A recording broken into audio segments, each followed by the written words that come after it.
Hello and welcome to this special edition of the NDTV Dialogues. From 1991 to 2021, it's been 30 years since India's landmark economic reforms. We look at the legacy of the Narasimha Rao-Manmohan Singh reforms and also shift focus to 2021. What reforms are needed now to kickstart India's economy, facing the challenges of rebuilding during an ongoing pandemic? Joining me, four brilliant economic minds, some of whom had a ringside view of those 1991 reforms. I'm joined by N.K. Singh, Chairman of the Finance Commission, also Dr. Montek Singh Ahluwalia, economist and former Deputy Chairman of the Planning Commission in the UPA years, also of course part of the team behind those 1991 reforms. I'm also joined by K.V. Kamath, banking veteran, former Chairman of the ICICI Bank and just retired as Chairman of the BRICS Bank. I'm also joined by Dr. Arvind Panagriya, currently economics professor at Columbia University, but also, of course, former head of the Niti Aayog. So, different perspectives there, and thank you all very much for being on the dialogues.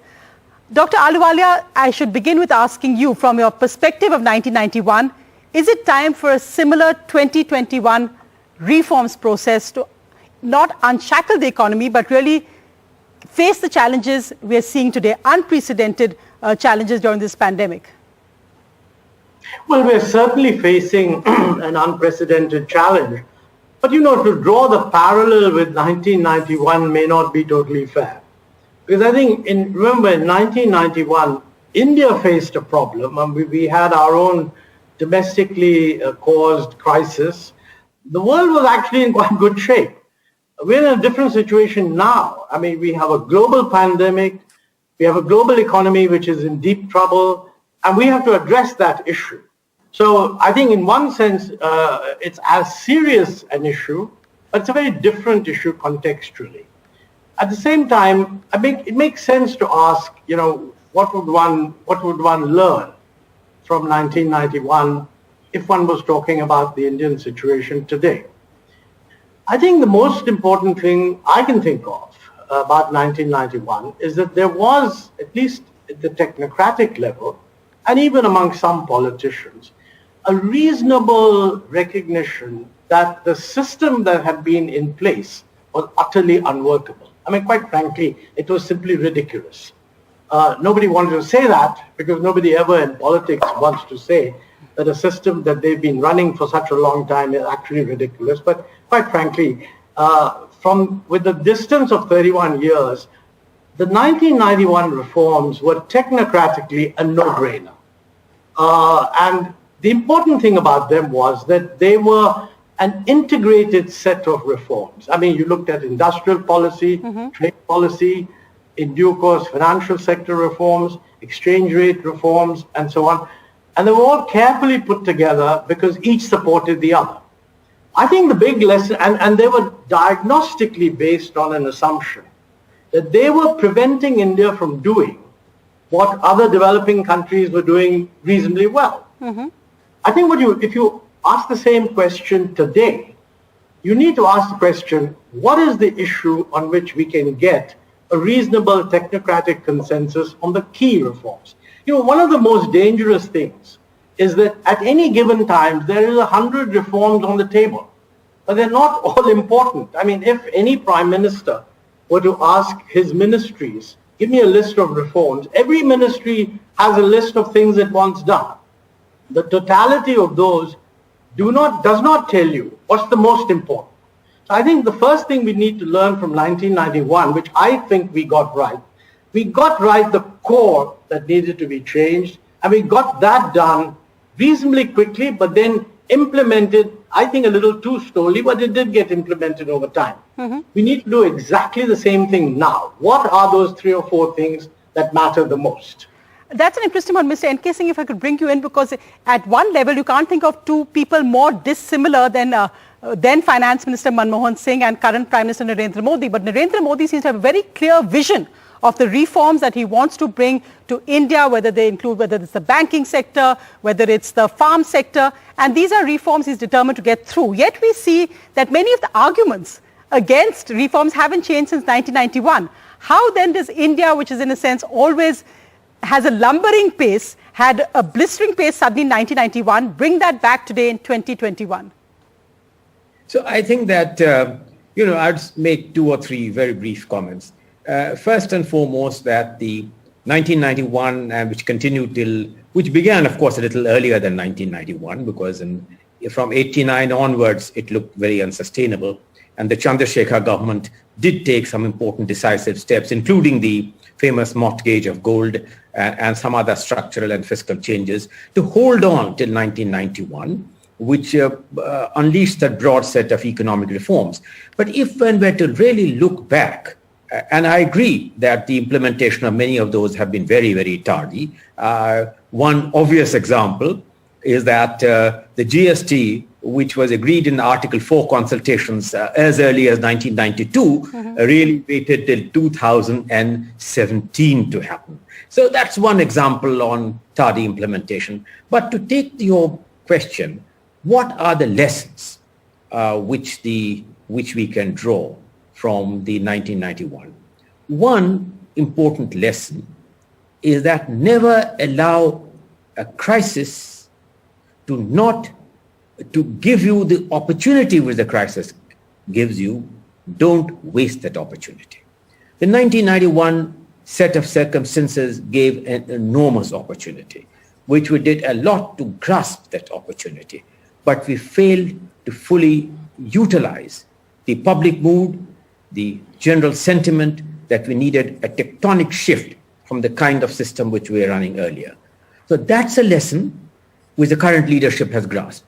The ongoing global pandemic, and I agree that this is not India specific, that this is global pandemic, the current leadership believes that the more difficult items of economic reforms, which were left untouched in 1991, particularly on factors of production, on agriculture, on labor, on reforms of the financial and capital market, on much deeper privatization than was at all possible or feasible at that time, including the issue of the ownership of banks, which was, after the nationalization of banks, considered something which was really untouchable.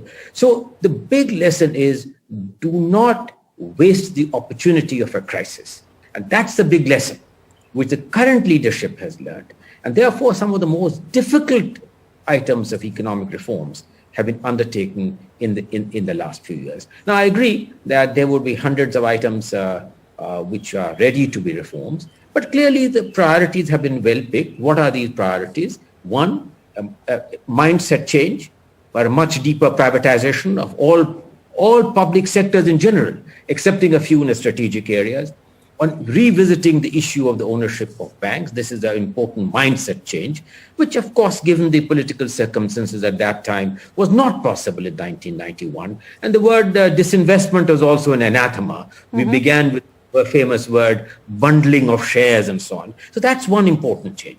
The entire reforms of the agricultural sector, which was left, is an important area of change, and that goes far beyond the farm laws. In fact, the farm laws, if you say currently, is a matter for controversy, but the fact remains that successive governments really had put forward a similar change in the Agricultural Produce Marketing Act. And this is not the end of the story. It required much deeper changes in terms of crop diversification, moving to less water-intensive modes of crop, moving away from, and so on, and advertising on the exports. And on, for instance, difficult areas like the elusive one on power. So these priorities are reasonably well laid out. And I think that the leadership come to one conclusion. We will seek a consensus, but if consensus eludes us, we will not wait indefinitely for states to arrive there, but then act with panache, which is necessary to implement these reforms.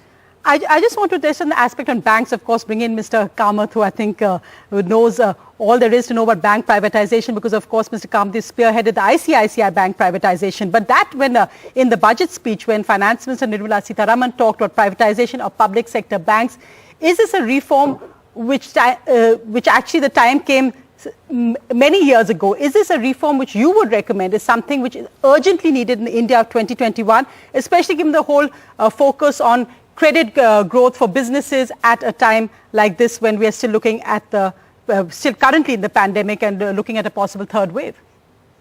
I think there are 2 or 3 points. One was Honorable Prime Minister's statement in Parliament about privatizing public sector banks. Then there was the discussion paper that the Reserve Bank of India, which was put out in terms of allowing a wider set of players into the banking space. I think all these are critical elements of preparing a stronger foundation. And within this, I think we also need to factor in the changes that are taking place in what I call the digitech or the fintech space. So I would think that if we do not change now, if we do not reform now, we are going to face significant more pressure. I'll just use an example from 1991. If I think we had not done what we did then, Indian industry, I'll just take one set of it, would have been just not able to compete later on whenever you wanted, or become a big drag on the Indian growth story. But the fact that they were pushed into this reform process initially felt unsettled, but then found their feet. And within, say, by the year 2000 or so, they were competitive. They could go out globally and try to achieve things. I think the same thing will happen in the financial services space. If we don't do things, they will face challenges. If we do things, they will, leap forward. So I think clearly we need to proceed with the financial sector reform, which I think in a way under, and they are getting done. To me, the most interesting part of it is going to be the new players who come in into the payment space and all the allied spaces, probably leaving just pure commercial banking to the banks, and they acting as competitors. I think before that, we have to allow the incumbents to really be in a position to compete in the market. And Dr. Panigrad, looking at it also from the international perspective, we've just had this week the IMF downgrade India's growth forecast because of the severe impact of the second wave.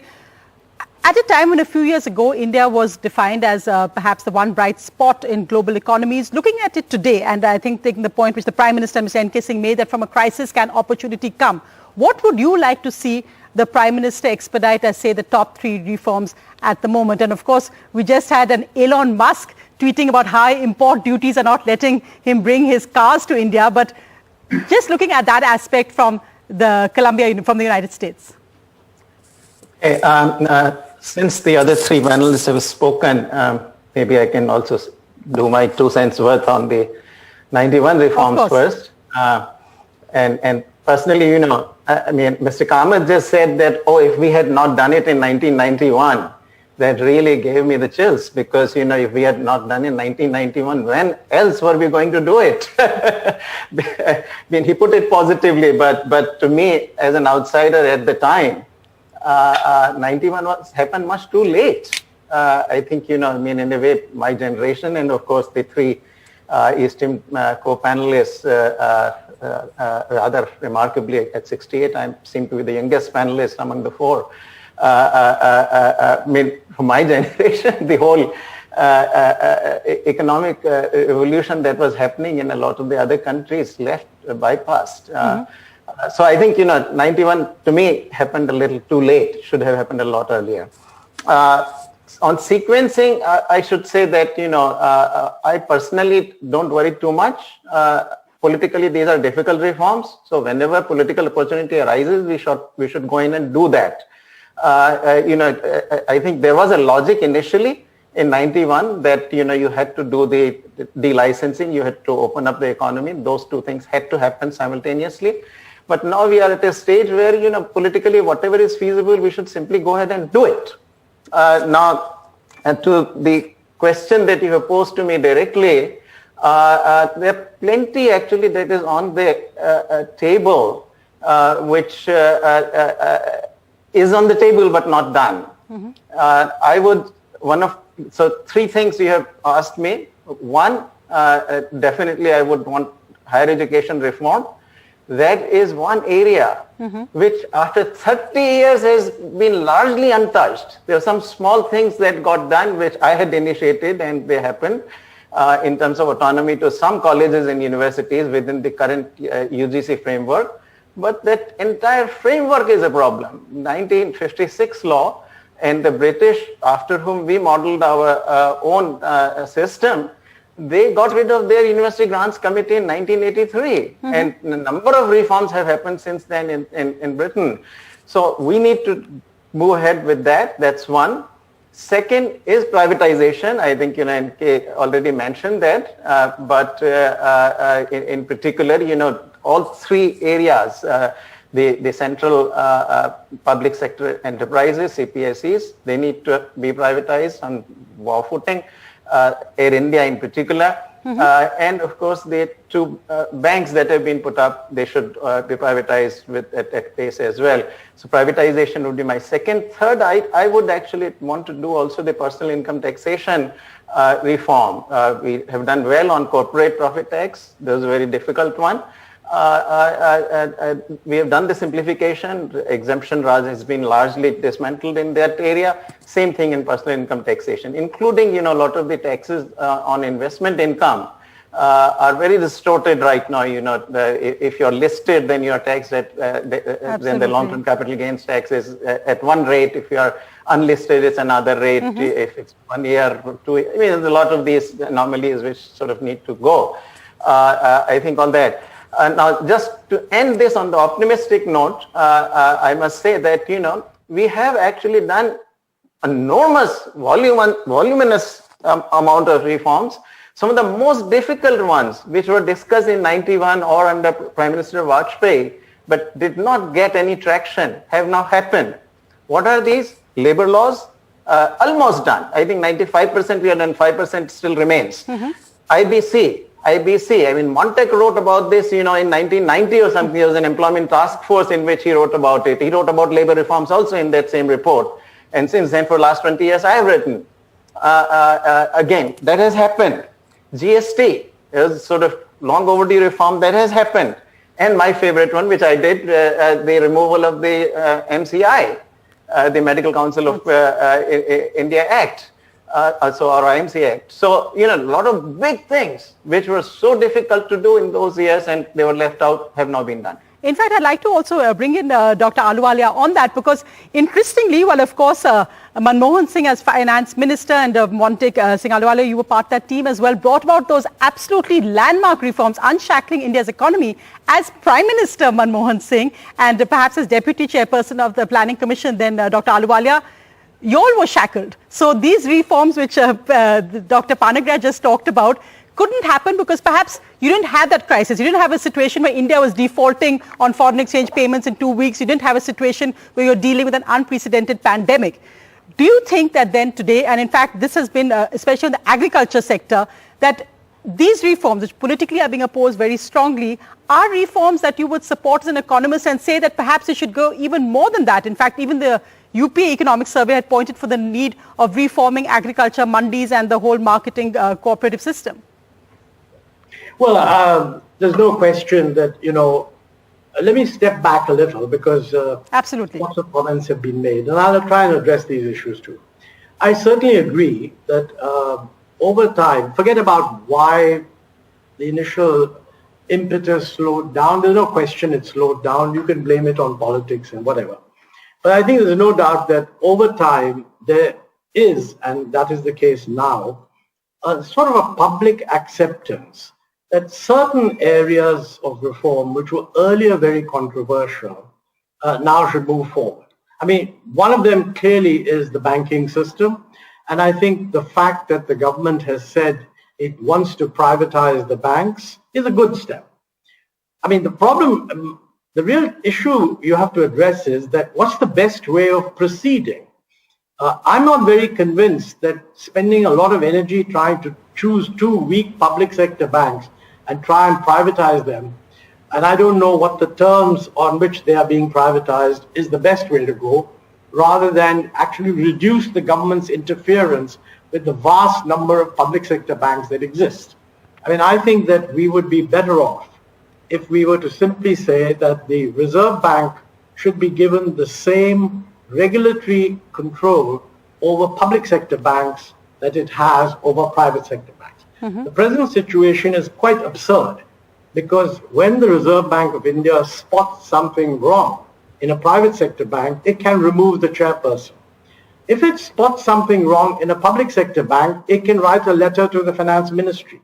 I think we should get rid of this excuse, which the Reserve Bank now has, of not doing full due diligence and give them equal power. As far as agricultural reforms are concerned, I agree, reforms of marketing. Agricultural marketing needs to be reformed. And we had said that during the UPA. At that time, we thought we were constrained that under the Constitution, that changes in agricultural marketing was in the realm of the states. So we were trying to persuade the states. The present government interpretation of the Constitution says that they are allowed to make these changes. I'm not a constitutional expert, but the idea of reforming marketing and bringing it private market is a good idea. I wish it had been sold more effectively to the farmers. What has now happened is it's just locked into a political conflict. And only the government or the politicians can really address this issue. I believe there are some discussions going on, so let's see what happens. Absolutely. I completely agree that Labour, I only take another, do I have half a minute or 1 minute? Go ahead. Okay. I completely agree that what is being done on Labour is a good thing, but it's really cleaning up an unbelievable mess of multiple laws. It's not actually introducing Labour flexibility. And in fact, that's the bullet that you have to bite. The last point really is something I'd like Arvind to really pronounce on, which worries a lot of people, including me. We seem to be reversing what was a long established and successful policy of lowering import duties, which Arvind himself, when he was vice chairman of Niti Aayog, had said should continue. Now, the world has changed and there's a lot of protectionism, so I understand that different things have become fashionable. But I do believe that there is a serious danger that we will open the floodgate of people demanding a rise in duty in order to become more effective, more profitable. I think that would be the wrong way to go. So personally, I think it would be a good idea for the government to clarify what is the policy it intends to follow on customs duties. Because, we are today, amongst other developing countries, one of the countries that has the highest rate of import duty. Although we've lowered them, others also lowered them. So we are still way out of line. Absolutely. And it's actually wonderful to have the former Deputy Chairperson of the Planning Commission and the former head of the Niti Aayog, which replaced the Planning Commission, on the same show. So, Dr. Panicker, do you want to answer that quickly before I go to Mr. N.K. Singh? Because the whole issue of customs duty is something you skirted. Yes, and I'd like to actually answer Montek on the other two also. Quickly give me one and a half minutes. On trade, it's no-brainer. And I've written as many columns criticizing the government as I did on other things when the previous government was in place. So no question about it. And it is a battle. I should say that a lot of the commentators themselves have turned around. Even on trade, I tell you, I feel almost a lonely kind of voice in the media.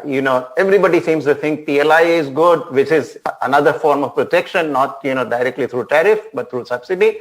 And likewise, the custom duty is, of course, shameful where we have gone, because if you look at duties that are 15% or more, for about 13% of the tariff lines had those duties in 2014-15. Today, it's more than 25%. So it's a non-trivial kind of reversal. So completely agree.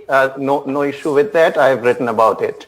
On banks, I would go with what Montek is saying, but it is precisely because I believe that what Montek is saying will never happen.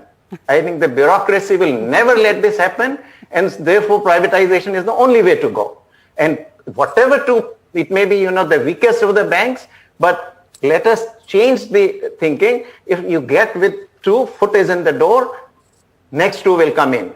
So I think this is how this has happened. I would actually still want to continue with the privatization process rather than go back to Naik committee report has been there for 6-7 years and it hasn't happened. I think greater hope of that. Finally, on labor laws, Montek left. I agree with the essence of what he said, but one important thing he left out, that the government, the new legislation also gives powers to the states. Without any legislation, they can simply notify to raise the limit from 300 to whatever they want. So I think there is much greater hope now that one can go to the Gujarats or the UPs or Andhra Pradesh or some of the states and get them to raise that limit. So at least some bit of door has been opened up on that. I want to bring in Mr. N.K. Singh, who, of course, as chairman of the Finance Commission, has dealt also so closely with the states and what their demands are, and also as a former bureaucrat. But first, to ask you, one thing which is very different from 1991, Mr. Singh, is the fact that at that time, as then Finance Minister Manmohan Singh, the fiscal deficit, and how bringing the fiscal deficit under control was an extremely important matter at the time. Now, in fact, many economists are actually looking at, let us abandon for this moment, in this pandemic situation, the focus on the fiscal deficit. You've had ex-CI head Uday Kotak say this is the time to actually print currency. This is the time we need actually out-of-the-box measures to handle what the current situation is, especially for the poorest of the poor.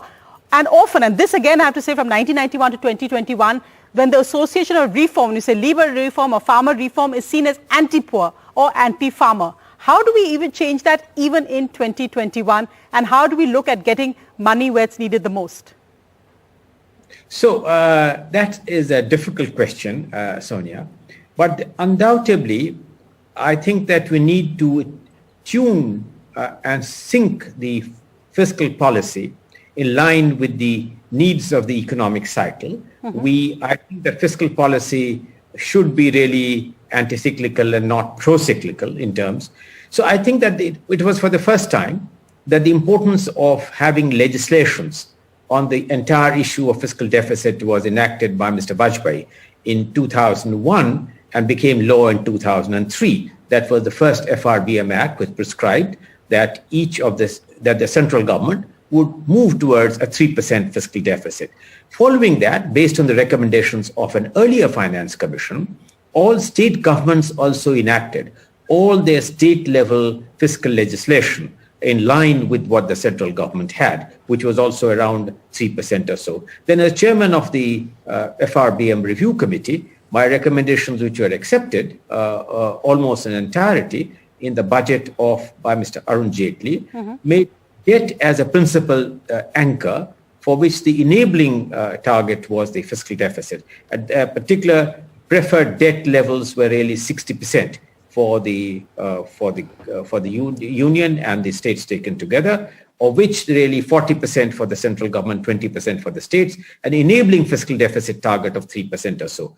Now, I think that there is no doubt that the commitment of the present political leadership to macroeconomic stability is one of the fundamental factors which has driven this government's policy. In fact, if it has been more tardy and is being criticized that it has really not allowed the fiscal instrument to be used more liberally in conjunction with what the RBI has done to seek a better symmetry between monetary and fiscal policy, and that is the criticism, and that's the question which you are asking.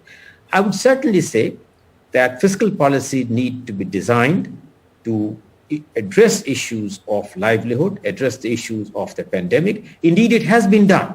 And if you look at the totality of the action of various forms of monetary forbearance and the action of various forms of comfort given by the Reserve Bank, and then add to the direct benefits which have been given, it does not add up to a very small sum of money. Also, just to ask about printing currency, which Mr. Uday Kotak of CII had then recommended at that point. Do you think that's a viable prospect?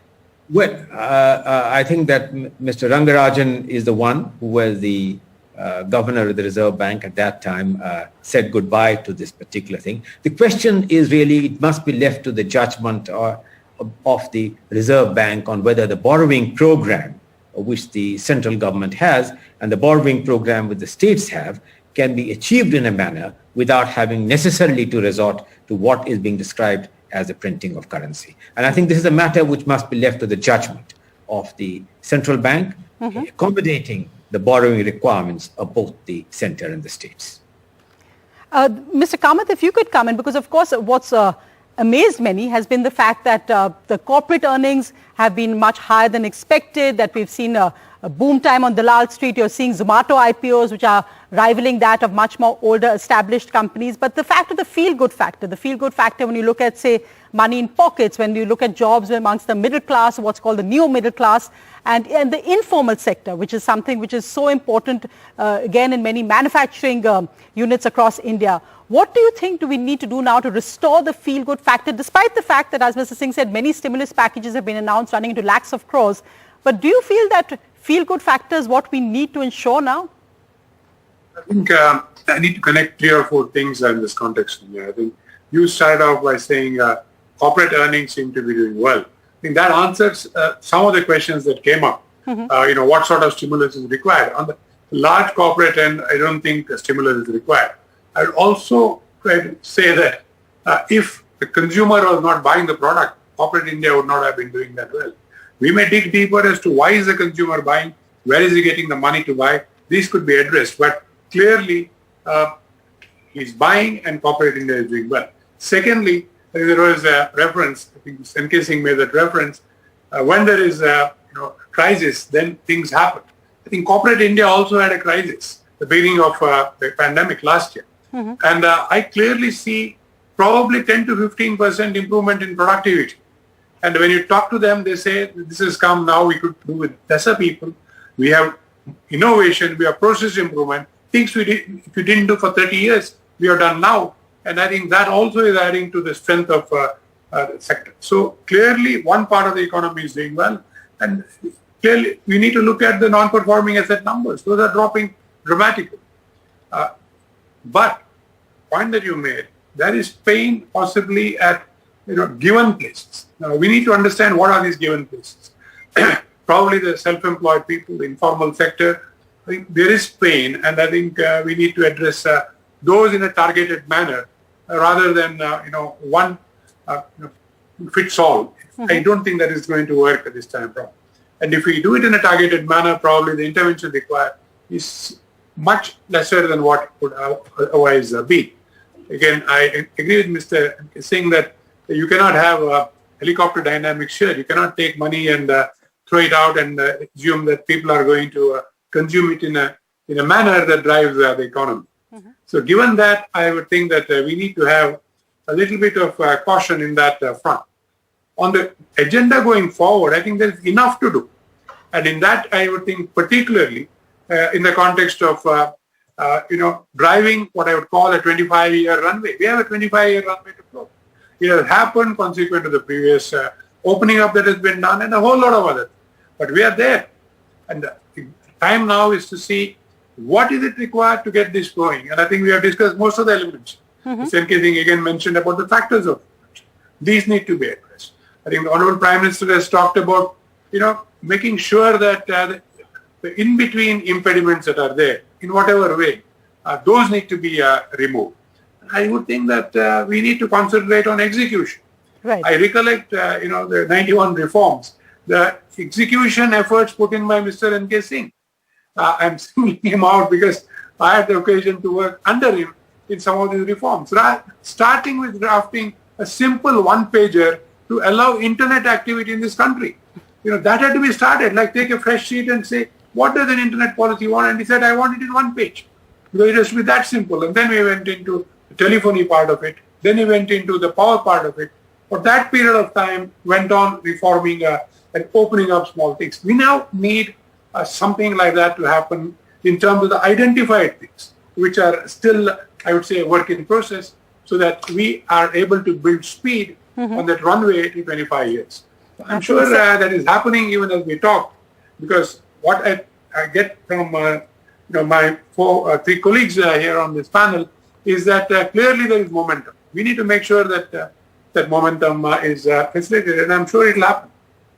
The acceleration process. But I'd like to bring in Dr. Ahluwalia on that because, of course, yes, go ahead, Mr. Singh. Just one sentence. One of the very key areas as we go forward is the much more concerted attempt on making states important partners and stakeholders. Since you mentioned my experience as the chairman of the 15th Finance Commission, I think the states are well poised to act in greater concert and in partnership for the furtherance of this rather daunting reform agenda. And that, in my view, would be a very, very important factor in driving the pace of change. I want to bring in Dr. Ahluwalia on that point also we raised, because of course one of the major impact of reforms really is on how it changes people's lives. And we had that report which showed that in the last 20 years, how many Indians are actually lifted out of poverty as perhaps the biggest validation of India's economic reforms. When we look today at the impact of the pandemic and the worry about whether this will drive the numbers, it could drive potentially below the poverty line again, Dr. Ahluwalia, and the Manrega scheme, which again came under the UPA. At that time, there was that back and forth on how much funding. But an India which coexists at the time, very dramatic economic reforms, and yet the need for welfare schemes like Manrega. How do you see India today, and what should be the priority on looking at the poorest of the poor and the new impact, perhaps, as I said, on pushing that neo-middle class below the poverty line because of either medical expenses or lack of employment? Well, let me say that during the UPA period, we were certainly very aware that we could not sell a pure growth story. You couldn't go to the country and say, you're going to get 8% growth, because most people would have felt that unless there's some special effort to make sure that the growth is inclusive, that's the phrase we used in the 11th plan, many people would not benefit. So actually the strategy was, number one, accelerate growth, which we succeeded. Number two, accelerate agricultural growth, because the sectoral composition of growth would make sure that more benefits flow to the poor. And number three, special programs aimed at the poor. Now, actually, amongst many NGOs, the focus was always on the programs. I mean, I never heard anyone say that, look, poverty has gone down because GDP growth is now above 8%, or that agriculture is growing faster. These are all seen as GDP-type policies. It was the programs that were seen as directly leading to some benefits to the poor. I think that's wrong. All three of them mattered, and frankly, they were quite successful for the reasons you say. At the same time, I find that the concern today, many people saying you talk about reforms, but the poor have suffered, and there are any number of estimates. Let's be clear about it. I have no doubt whatsoever that the poor have suffered. I think nobody has any doubts. But if GDP has declined by 7.3%, and some people think that actually that number may be over-optimistic, it's actually declined by more. Population has increased. So per capita GDP would have declined by something of the order of 8.5%. It's not a surprise in that environment if poverty increases. The solution is not to keep focusing on poverty-related measures. The solution is get the economy back to where it should be. The biggest impact we can make on helping the poor is get the economy back into a reasonable growth path. Now, we may not be able to get to 8%, but if we can bring the economy by next year to where it was in 2019-20, which I think is a reasonable projection, and then focus on better growth in future than the very tepid growth that we had in the 3 years before the pandemic, that's the best thing we can do for poverty. This is not, in my view, the time. I'm in favor of doing special things during the pandemic for the poor. I think the government has done some things. People say it could do more. Probably I would go along that maybe we could do more. But rethinking our strategy on poverty is not, I think, what we need to do at the moment.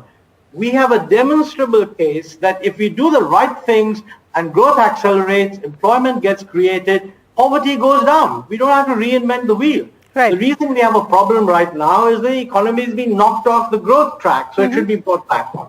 That's the most important thing I'm sure that the government, when they talk about growth, we don't yet have a target, though I think the chief economic advisor has said something that next year he would like to see 7% next year. That's a good target if you can achieve it. And the focus then should be on persuading people that policy A, B, C, D, E is necessary to achieve that, and then be judged by whether that happens. For example, right now, probably the single most important thing we can do in order to make sure that the economy gets back, in order to make sure that confidence improves, is that the targets that have been set for vaccination, which are good targets, get achieved. The government has said, everybody will be vaccinated by end December. Absolutely. I've seen reports that orders have been placed for vaccines which will enable you to do that? Well, to my mind, we should publicize when these vaccines are coming, what will the states get, and put pressure on the states. I agree totally with what NK said. The role of the states today has become crucial. And in the vaccination program, I mean, it's the states that are going to implement. All that the central government can do is deliver the vaccines. So I think the central government should say that, look, over the next 6 months, this is our delivery plan, assuming that these guys who have accepted our orders deliver. And now you better work out a plan where you can actually implement it.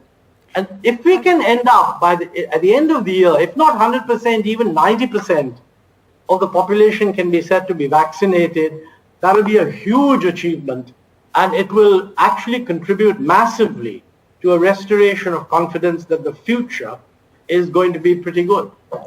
Right. So it's been a fascinating dialogue. We do have to leave it there. But as I said, it's 30 years of unshackling India's economy.